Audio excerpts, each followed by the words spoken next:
Hello guys, welcome back. आज मैं आप लोगों के साथ शेयर करने वाला हूँ एक बेबी मंकी का पोर्ट्रेट। मुझे इसे स्क्रिबल करने में बस 2 आवर्स का ही टाइम लगा है क्योंकि मैंने इसे A3 साइज पेपर पे ड्रॉ किया है।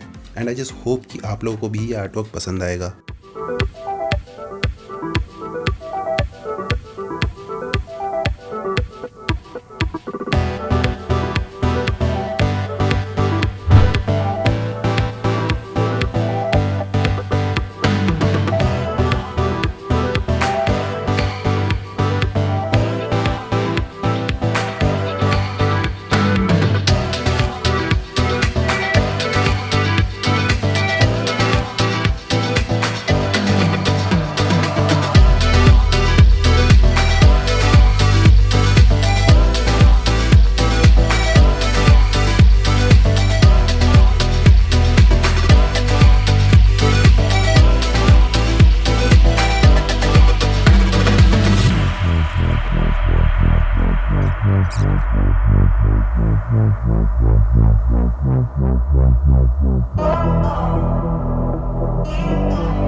आर्टवर्क रेडी हो चुका है गाइस, एंजॉय द रिवील। और ये क्यूट बेबी मंकी का पोर्ट्रेट अगर आपको अच्छा लगा तो वीडियो को लाइक और शेयर ज़रूर करना। मैं आपको नेक्स्ट वीडियो में मिलूंगा एक और स्क्रिबल आर्ट के साथ। तब तक के लिए keep practising and take care.